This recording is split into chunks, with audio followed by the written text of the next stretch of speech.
आप देख रहे हैं दैनिक सवेरा और मैं हूं आपके साथ उबैद मलिक। आज वादी के टैलेंट के हवाले से बात करेंगे। वादी में टैलेंट कितना है। दुनिया भर में मशहूर वादी कश्मीर अपनी खूबसूरती की वजह से, वहीं पे वादी कश्मीर के अगर नौजवानों की बात करें, यहाँ पे टैलेंट बहुत है, मगर हमेशा से यहाँ के लोगों की शिकायत रही है कि टैलेंट को प्लेटफॉर्म नहीं मिलता है। और कुछ बच्चे जो है, कुछ लोग जो है, नौजवान जो है, वो हमेशा गवर्नमेंट नौकरियों का इंतज़ार करते हैं। मगर आज हमारे सामने एक ऐसी मिसाल है, एक लड़की जिन्होंने अपना यूनिट, अपना एक बिजनेस स्टार्ट किया है। इनका नाम अनम सिराज है, जिनका ताल्लुक श्रीनगर के नवगाम इलाके से है। आपकी पढ़ाई हुई और दिमाग में कैसे आया कि मुझे एक बिजनेस यूनिट स्टार्ट करना है? मेरी स्कूलिंग कॉन्वेंट, प्रेजेंटेशन कॉन्वेंट से हुई है और मैंने अपनी ग्रेजुएशन और पोस्ट ग्रेजुएशन कश्मीर यूनिवर्सिटी से ही की है। ये तो पोस्ट ग्रेजुएशन के बाद ही जब अपने करियर के बारे में, अपने करियर में क्या करना चाहती हूँ उसके बारे में सोचा, तब जाके ये आइडिया क्लिक हुआ कि एक क्लोथिंग एक ऐसी चीज़ है, ये लाइन क्लोथिंग लाइन ऐसी है जिसमें मेरा पैशन है या जिसको लेके मैं पैशनेट हूँ। तो वहाँ से ये जर्नी स्टार्ट हुई और हियर एम आई टुडे। लोग गवर्नमेंट जॉब्स की तरफ जाते हैं, गवर्नमेंट नौकरियों का इंतज़ार करते हैं, क्योंकि कश्मीर में हमने देखा बेरोज़गारी बहुत ज़्यादा है, बहुत कम चांसेस लोगों को मिलते हैं आगे आने के लिए। आपको दिमाग में कैसे आया मुझे अपना यूनिट स्टार्ट करना है, और सबसे ज़्यादा सपोर्ट किसने किया? बचपन से तो ऐसा कुछ मेरे जहन में नहीं था, क्योंकि मेरे पेरेंट्स भी गवर्नमेंट सेक्टर में काम करते थे। वो मेरे फादर प्रोफेसर हैं, रिटायर्ड प्रोफेसर हैं, मेरी मदर रिटायर्ड लेक्चरर हैं। तो बचपन से तो ऐसा कुछ नहीं था कि बिज़नेस करना है। बट जैसे मैंने कहा कि जैसे मेरी पढ़ाई ख़त्म हुई, मैंने कुछ टाइम के लिए प्राइवेट सेक्टर में जॉब की थी। और आपको पता है प्राइवेट सेक्टर का कितने हेक्टिक वर्किंग आवर्स रहते हैं, सुबह से लेकर रात के 6 बजे तक, 7 बजे तक। तो ये आइडिया उसी टाइम पे क्लिक हुआ कि मतलब हम इतनी मेहनत करते हैं और हम इतने एफर्ट्स डालते हैं किसी और के काम में, और इसके फ्रूट्स कोई और रीप कर रहा है। तो तब मेरे को ये आइडिया आया कि अगर मैं अपने लिए कुछ करूं और अपना काम इस्टेब्लिश करूं और वहाँ पे इतनी मेहनत हो तो इट्स वर्थ इट। तो वहीं पे मैंने ये डिसीजन लिया और अपने लिए स्टैंड लिया। शुरू में मेरे पेरेंट्स थोड़े रिलक्टेंट थे, वो थोड़े कंसर्न थे, क्योंकि ऑब्वियसली बिज़नेस को लेके कश्मीर में आपको पता है जैसे हालात रह चुके हैं, बिज़नेस को लेके सब थोड़े स्केप्टिकल होते हैं।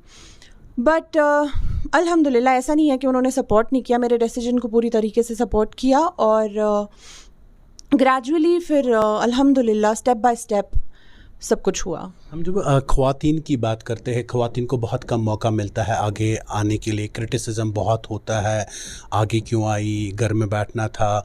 ऐसा आपके साथ हुआ या कुछ ऐसा मिला कि मुश्किलात जहाँ पे आपने कहा कि बस अब नहीं और करना है?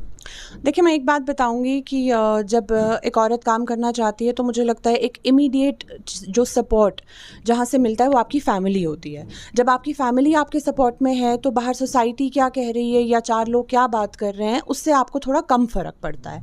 तो अल्हम्दुलिल्लाह मेरे केस में तो ऐसा नहीं था, क्योंकि मेरी फ़ैमिली हमेशा ही मेरे सपोर्ट में रही है, चाहे वो इस डिसीजन से अग्री कर रहे थे या नहीं कर रहे थे, बट सपोर्ट उनका हमेशा था।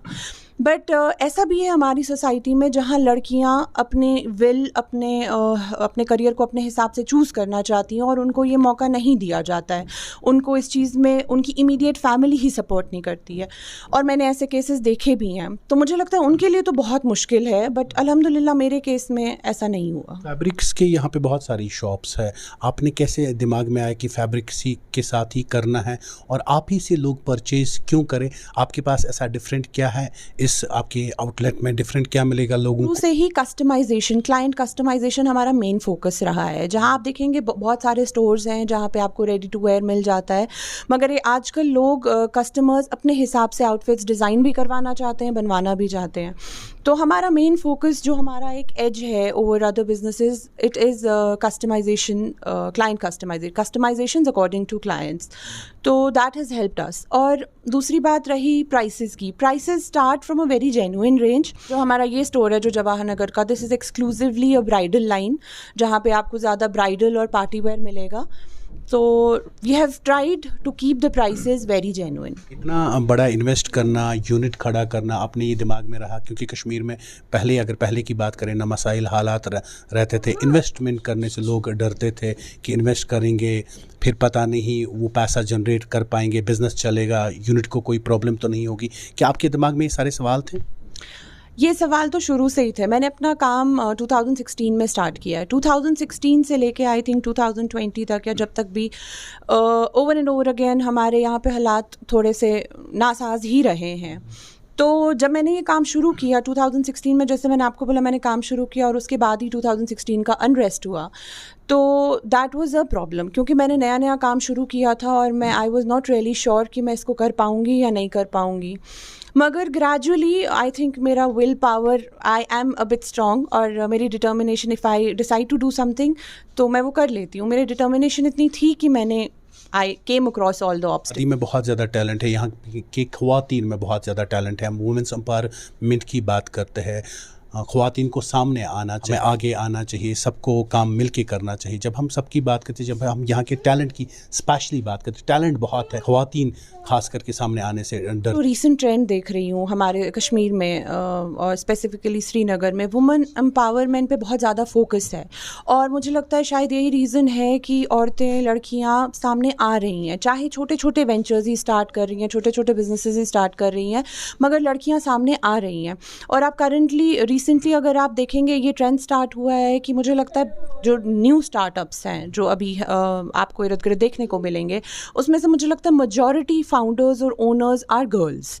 तो मुझे लगता है ये हमारे लिए एक बहुत बहुत खुशी की बात है कि ये ट्रेंड स्टार्ट हुआ है और लड़कियां, they are coming out of their zones, वो अपने कंफर्ट जोन्स से बाहर आ रही हैं and they stepping into entrepreneurship. लोग हमेशा टैलेंट की बात करते हैं, या कोई ना कोई रोल मॉडल होता है लाइफ में जिसको हम फॉलो करते हैं, जिसको हम कहते हैं कि इसकी तरह हम बने। आपकी ज़िंदगी में रोल मॉडल कौन रहा और किसको आपने फॉलो किया?